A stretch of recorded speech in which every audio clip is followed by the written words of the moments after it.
The air in the ruin grew heavier with each step they took. The eerie glow of the crystals along the walls now pulsed in a slow, rhythmic pattern, like the heartbeat of something ancient, waiting. The oppressive silence weighed on them as they moved through the winding stone corridors, their footsteps echoing off the cold walls. Thorne was the first to speak, his voice a low murmur as they walked. Well, that first trial wasn't too bad. A riddle. I've solved worse in my sleep. Kael, who was still reeling from the intellectual challenge, remained silent.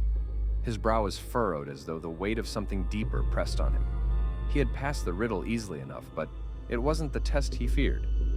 The trial of the spirit was something else entirely. Elowen, sensing his unease, gave him a quiet glance, but she didn't press him for answers. Instead, she focused on what was ahead. The ruins were vast and labyrinthine, and she had no idea what they would encounter next. Suddenly, the passage they walked down opened into a large chamber, its high ceilings adorned with faded murals, depictions of long-lost gods, and creatures that seemed half-human, half-beast, with eyes glowing with strange, otherworldly power. At the center of the room stood a large, crystal-encrusted pedestal, and upon it lay a shimmering sphere of dark glass. It pulsed with a faint, blue light. It was unlike anything they had seen before. And the moment they entered the room, the temperature dropped sharply, the cold biting into their skin. As they stepped forward, the voice returned, though this time it was not from any one figure.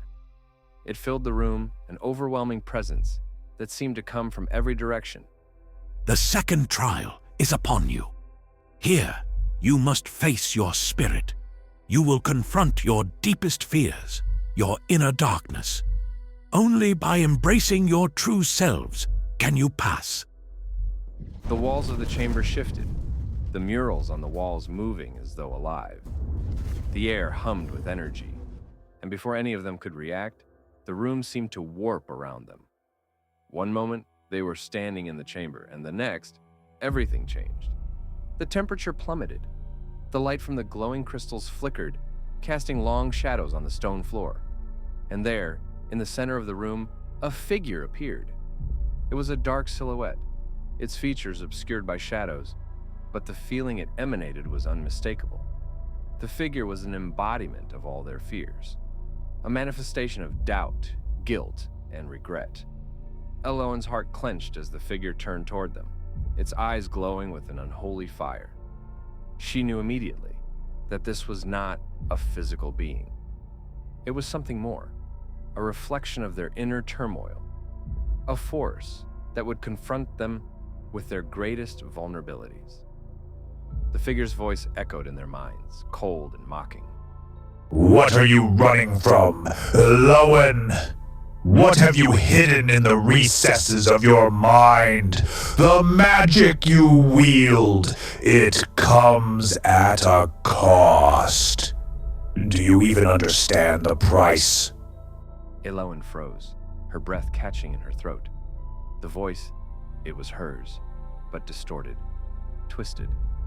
She had always known that her magic came at a price, that there was a darkness in her ability to wield such power.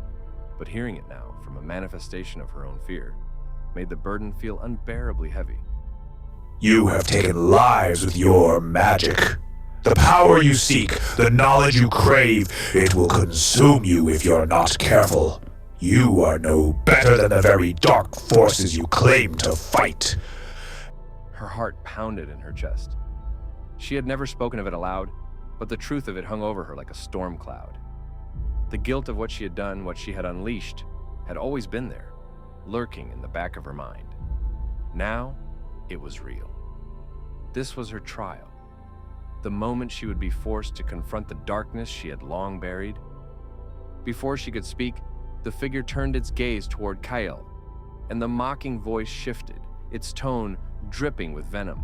And you, Kael, you call yourself a servant of the gods, but you have doubt in your heart. You seek to protect others, yet you are afraid of your own power, afraid of your own strength. What will you do when your faith is tested, when the gods abandon you? Kael staggered, as though the very words had struck him physically. The faith he had spent years cultivating, the belief that the gods had a purpose for him, wavered in the face of the figure's words. The doubts he had tried so hard to suppress, the fear that his faith was just a crutch, rose to the surface. His voice was low, but filled with conviction. I will not falter. I trust in the gods. I trust in the path they have set before me. The figure's laugh was low, echoing in the chamber. You say that now, but when the trials of this world test you, will you still hold to your faith, or will you be cast aside like so many before you? Kael clenched his fists, his jaw tightening. He was shaken, but the light of his faith still burned within him. He would not be broken by these words. And then, the figure turned toward Thorne. The mocking voice grew deeper, more sinister. And what of you, Thorne? The thief, the deceiver. You think you can escape your past? You think your actions don't have consequences? What happens when your lies catch up to you? Thorne's eyes narrowed, his hands trembling for just a moment. His past, filled with shadows, was his greatest fear. The countless people he had wronged, the betrayals he had committed, the faces of those he had stolen from. They all rushed back to him in an instant. Enough. Thorne spat, his voice low and dangerous. I've done what I had to do. I've made my choices. I'll live with them. But the figure's voice pressed on, relentless. Live with them? Or will they haunt you forever? What will you do when you can't escape the ghosts of your past? For a moment, Thorne seemed to waver, but then his hand tightened around his dagger's hilt. I don't fear my past. I'll face it, like I always do. The room grew colder still, the figure's form flickering, shifting like smoke. It seemed to feed off their fear, feeding them their own inner darkness. Elowen took a deep breath, her staff glowing with faint light as she stepped forward. I am not afraid of my magic. She declared, her voice stronger than she felt. I will control it. I will use it to protect, not to destroy. Kael stepped beside her, his voice steady, though the struggle was evident in his eyes. My faith is not a weakness. I will not be swayed by doubt. Thorne, though hesitant, raised his head high, his voice tinged with defiance. I've made mistakes, but I own them. I am who I am. The figure screeched in frustration, its form crackling like a broken illusion. Slowly, it began to disintegrate, the darkness that had filled the room receding. You have passed the second trial. The spirits have tested you, and you have faced your inner fears. But remember, this is only a glimpse of what lies ahead. The heart will be your final trial. As the figure disappeared, the room returned to its eerie stillness. The oppressive atmosphere lifted slightly, but the companions knew that they were not out of danger yet. They had passed the trial of the spirit, but the final test of the heart was still to come. Kael, his hands trembling, looked at Elowen and Thorne. We did it. We passed. Thorne grinned, though it was strained. I'm not going to lie. I don't think I'll be getting any sleep tonight. But we've made it this far. Elowen gave a nod, though the weight of the trial still lingered in her heart. We faced the spirits, but we're not done yet. The final trial awaits. Together they moved toward the next chamber, knowing that whatever lay ahead, they would face it as one.